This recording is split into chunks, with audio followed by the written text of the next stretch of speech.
Hello, welcome to your weekly forecast. My name is Adina. I'm an intuitive astrologer.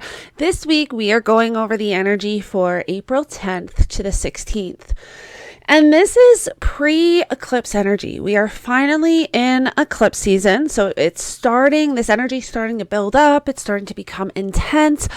Themes and topics that are going to show up for us during eclipse season are going to start coming up now. So we want to have that awareness this week that we are in eclipse season.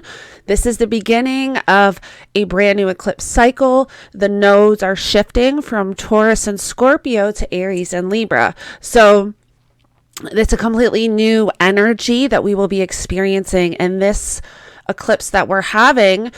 Oh my goodness, it's already a week and a half away already to this solar eclipse. It's really setting the tone for what we will have over the next 18 months to 2 years. So I will be recording and posting a video on the nodes. So make sure you stay tuned for that and keep an eye out for that. And I will go over all 12 rising signs for you so that you're able to see how it will be showing up for you and the themes and topics that will be coming up with this nodal shift, which is quite significant because the nodes are very karmic, very fated, and the south node is an area of life where we are letting go and releasing, and the north node is an area of life that we are moving towards and almost gravitate and have this kind of magnetic pull towards. It's a part of our purpose and journey and why we are here. So it's quite significant. Now, we are in Mercury is in shadow. Mercury will be stationing retrograde April 21st and going back to 5 degrees. So we are officially in Mercury shadow, and we want to see what themes and topics in the Taurus areas of our chart start to come up. Because once Mercury stations retrograde, these themes and topics will be coming up again for review, for reevaluating. There will be something in the Taurus area of your chart that will be needing to revise. That's what Mercury retrograde is, a time where we don't necessarily want to start anything, but we almost want to go back and review, reevaluate, sometimes redo. So I just wanted to put that out there as well, that we are officially in Mercury is in shadow. So we do want to be aware of what comes up. If you know where you have Taurus in your birth chart, those themes and topics will be significant during this Mercury retrograde. So another thing about this Mercury retrograde as well is that Mercury retrograde is moving from air signs now into earth signs. So the last Mercury retrograde was in Capricorn. So we already had a Mercury retrograde in the earth signs, but the difference is because Mercury retrograde in general is usually a time where it's hard to think clearly. Some things get it's miscommunication. Sometimes we get brain fog. Sometimes we can't even communicate properly unless you're like a Mercury retrograde native and you have Mercury retrograde in your birth chart. You tend to deal with this energy a lot easier because it's like your natural energy. But for those that don't have Mercury retrograde, it can be a very difficult time where it's almost like you feel like you're continuously making mistakes because the energy is just there. You feel, even with sending emails, sending text messages, there's miscommunication. It's a whole thing. And even vehicles, I find that Mercury retrograde, if you actually pay attention, there's a lot of issues with vehicles during Mercury retrograde, and Mercury does rule vehicles. So we want to keep that in the back of our mind. We're kind of starting this Mercury retrograde energy as well. So we have this buildup, Mercury's in shadow. We also have this solar eclipse energy that we are in now in eclipse season. That energy is building up. So now for this week, let's get into, we have the Jupiter Cazimi, which is really nice. This is when the Sun and Jupiter join together. This happens once a year. However, this does not always happen in Aries. So this it's late, depending on your time zone, it will be either late Monday night, early Tuesday morning, and this is happening at 21 degrees of Aries. So you want to know if you have any personal planets or points at 21 degrees. This is an amazing energy. Jupiter is all about abundance, luck, optimism, opportunity, freedom, like just feeling liberated. And if you look at the themes and topics associated with the area of your chart, you can really utilize this energy. And even if you don't, generally speaking, this energy in Aries really has to do with our self-identity. This is great energy to utilize on a self-discovery journey. And also remember, we have Chiron in Aries as well. This is happening 5 degrees away, because I believe Chiron is at 16 degrees. So this will be a 5-degree orb away, but we still have that Chiron energy. So things can be coming up at this time where it's like you feel like you have a breakthrough in your healing journey. There's something where you feel like it just clicks. If you've been struggling with something when it comes to your self-discovery journey or healing or anything along those lines, this is an energy where there's like a breakthrough. There's an understanding. So it's really nice, and it's a nice energy to utilize as well if you have something you want to get going. Like, so for example, a great example of kind of using this energy would be if you have Aries in the 10th house and you're having this conjunction. This is a great time to start something that has to do with work, career, public reputation,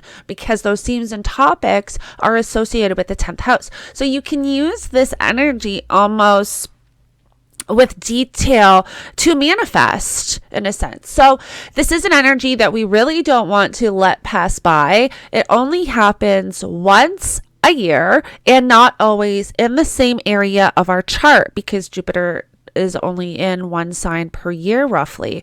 So this conjunction has not happened for 12 years. So we really want to take advantage of these great conjunctions that happen, that don't happen all the time. You know what I mean? So we do want to take advantage of this great energy. Now, an hour after we have this great conjunction between Sun and Jupiter, we have Venus entering Gemini.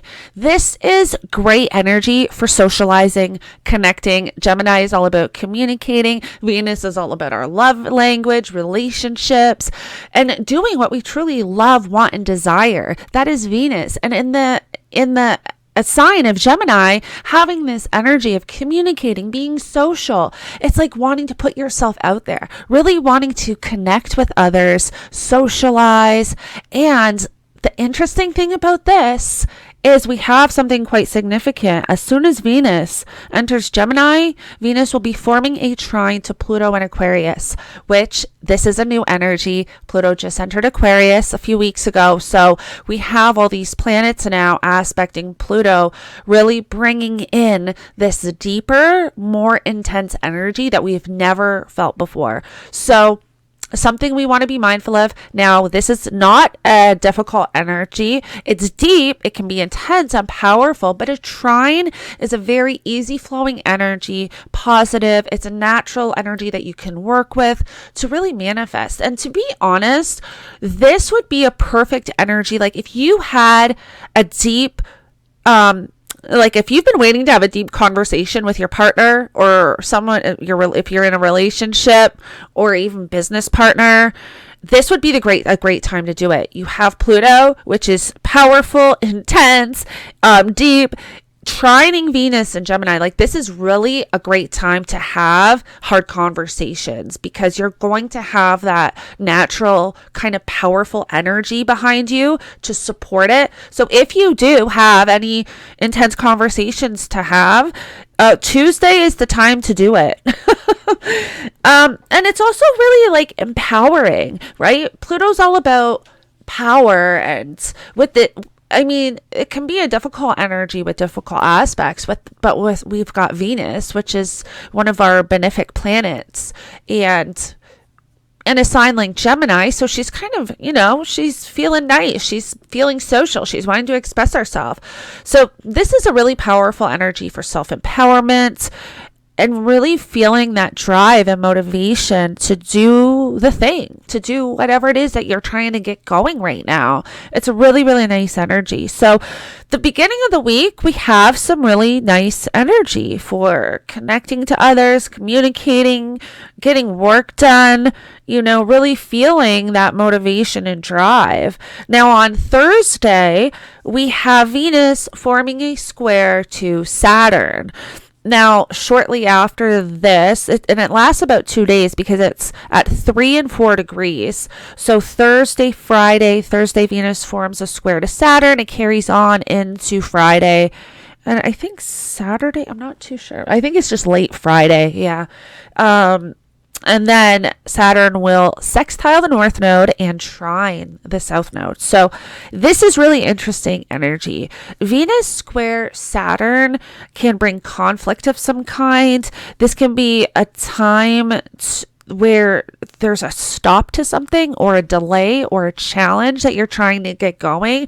And this will be with the Gemini and Pisces area of your chart. So if you know where these areas are, you can definitely work with this energy easier.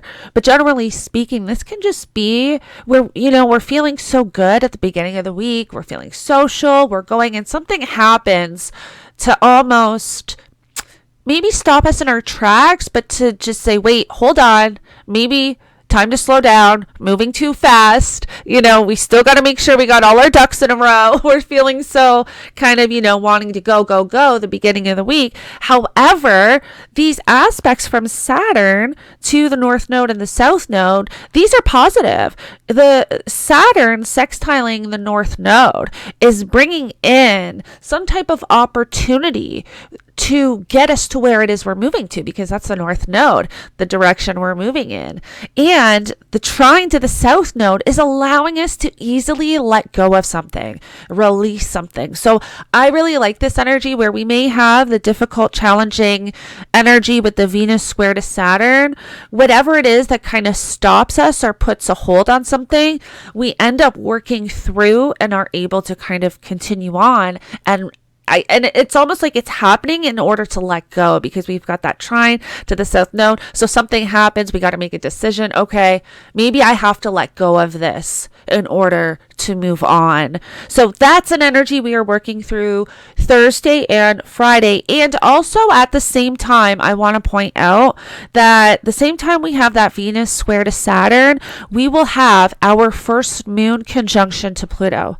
So it can feel intense, right? The moon is our feelings, our emotions, and it's Pluto. So we've never felt this again. We've never felt this before. This is new energy. This will be our first moon-Pluto conjunction since Pluto entered Aquarius. So we want to be mindful of that as well, which can bring us to just feeling maybe more, maybe even feeling whatever stops us or whatever challenge or delay comes up may have us just feeling extra sensitive with it, maybe feeling like it's over or it just hits us really hard, super powerful, really deep and intense. But if we know that this is why we're feeling this way, we can kind of sit with it, move through it, wait for it to pass.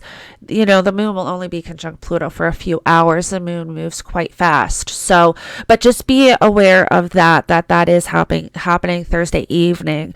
So, and then other than that's basically the big energy that we have this week. And I just want to point out how to know how energies will show up for you. So for example, with this on Monday, Tuesday, with this Jupiter Cazimi, this conjunction to the Sun and Jupiter, think back of 12 years ago at this time when Jupiter and the Sun joined up in Aries and this part of your chart before. What showed up for you? This is how we are able to see and determine how energies are going to show up for us, by looking into the past. Okay, 12 years ago when I had this energy in my 10th house or my 7th house, this is what was going on. We're able to prepare and say, okay, maybe something like that, it will show up again. So that's how we can kind of see and determine how these energies are going to show up for us. So take a look at 12 years ago and what was going on for you, and see, what kind of opportunities showed up. Did you get in a new relationship? All depending on where this energy is happening in your personal birth chart. But this week's decent. I like this week. Next week's going to be big. We are moving closer into eclipse season. So we definitely have a lot to talk about next week. And then we have Mercury station retrograde right after our eclipse, basically. So I will be posting a video about Mercury retrograde in Taurus and how it will show up for all 12 rising signs. So make sure you keep your eyes open for that. And thank you so much for joining me. If you enjoy my content and align with my energy, don't forget to subscribe and like this video. And I will see you in the next one. Bye.